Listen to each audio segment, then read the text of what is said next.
The Treasurer has been repeatedly clear that he takes responsibility for his role in the fight against inflation. He's been clear that inflation is too high, and no member of this government has shied away from that.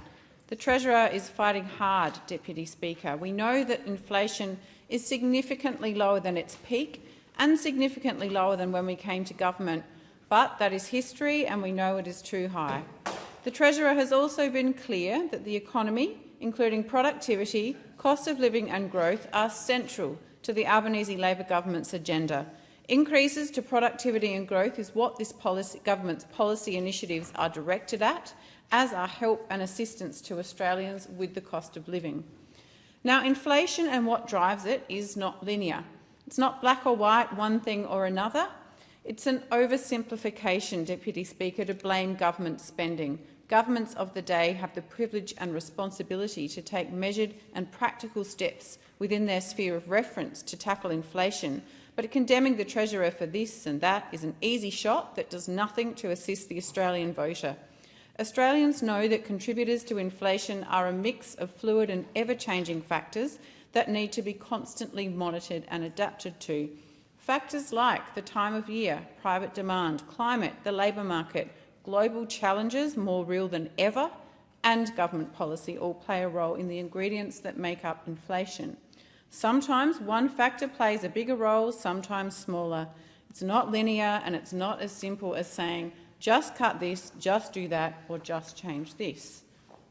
It is certainly not as simple as just alleging that the so-called out-of-control spending is the primary and only cause, or saying that if you didn't spend on one thing, like the $25 billion spent on public hospitals in partnership with states and territories, that inflation would be lower. Bare allegations of this nature do not assist the Australian voter. Slogans regarding petrol and fire do not assist the Australian voter. Facts do. And what also assists is an understanding that governments do actually need to spend at the same time as endeavouring to finding efficiencies and savings and undergoing departmental reform and budget restructure. That is what this government seeks to do. Now, with respect to the facts, claims that government spending is now a very large share of the economy are exaggerated. Reserve Bank estimates that were published on the Reserve Bank of Australia website after the Reserve Bank of Australia met in February 2026 estimated that what we now know as public demand or spending by all governments, federal, state and local, expanded by 2.2% during the course of 2025. Consumer spending expanded by 3.1%, home building by 5.5%, and business investment by 2.5%. And both public and private sector wages have been growing sustainably, around an average of 3.5% in recent years, with no sign of the significant spike that occurred in the 1970s and which saw considerable upward pressure on inflation. This government has a deliberate mandate to get public and private sector wages growing after the decision of the previous government to deliberately keep them low by design. And wages have moved, Deputy Speaker, but sustainably and not significantly, putting to rest the suggestion that the public sector wage bill is inflationary. On that basis, inflation is expected to peak in mid-2026, and in quarterly terms, underlying inflation is forecast to start slowing from the June quarter of 2026.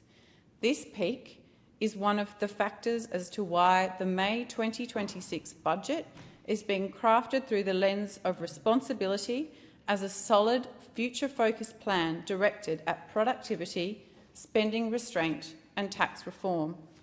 There is an ambitious agenda on tax, and the centrepiece of that is income tax cuts for all Australian workers. When it comes to tax policy, lower taxes are the policy of the Albanese Labor government. And the Treasurer has been clear. The objective of the budget would be to lift the speed limit on the economy so that it can achieve higher growth with lower inflation and so that Australian workers can earn more and keep more of what they earn.